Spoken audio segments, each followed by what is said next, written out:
Ibuhos mo mga bossing ko, ito pong isang basong tubig at pinagbabayaran nitong bawang natin mga bossing ko at magugulot ka sa resulta nito. Ito po'y gagawin nyo lamang mga bossing ko sa umaga. Ito pa mga bossing ko, yung mga bandang alas 7 nyo po ito gagawin mga bossing ko na nakaharap ka muna sa gawing silangan mga bossing ko sa umaga. Ito po'y magdudulot sa inyo ng swerte mga bossing ko at ikaw mismo ay magugulat sa dami ng blessing na darating. Ngayon pa mga bossing ko, humawak po kayo mga bossing ko ng isang bawang at mas mainam pa na ito po ay kung gusto nyo idikdikin nyo para lalong mga moy mga bossing ko yung mismong bawang natin sa ating tubig. At pagkatapos mga bossing ko, nakarap ka sa gawing silangan.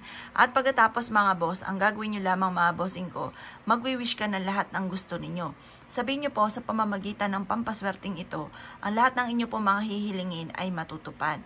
Or kung ano man po yung mga nais ninyo ng pagbabago, kagaya ng pag-aaway lagi sa loob ng inyong puntahanan, mainam na gawin nyo po ito para matigil na ang mga pag-aaway.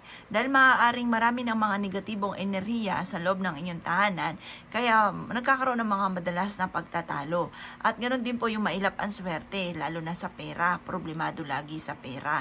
At kung kayo mananaya, malaki rin po itong may tutulong upang sa ganoon ikaw ay makapanalo ng malaking halagang pera. Ang gagawin nyo lamang po ay ganito, humawak ka na po ng isang basong tubig at pagkatapos magdikdik ka ng bawang or kung gusto nyo ganyan din, ibababad lang po natin ito.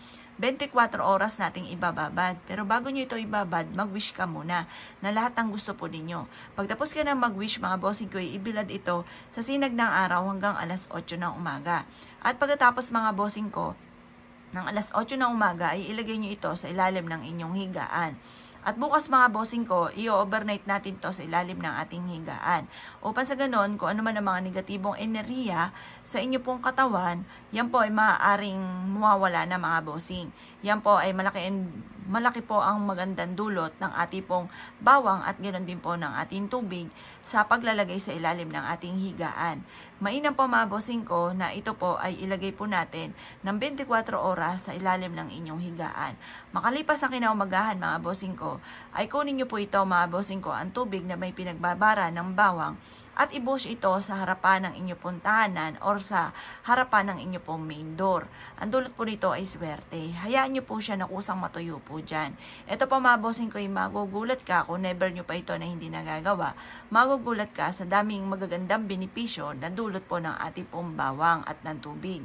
Ito pa kung kayo po lagi minamalas, away-away palagi, may ang swerte lalo na sa pera, may mga karamdaman at ganoon din po hindi nga po pagkakasunduan na miyembro ng pamilya, maging sa inyo po negosyo na away-away palagi, pwede nyo rin po itong gawin mga bossing.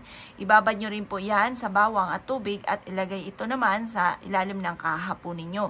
Kung kayo ay may negosyo sa ilalim ng kaha. At kinabukasan na ibuhos nyo po ito sa main entrance ng inyo pong negosyo.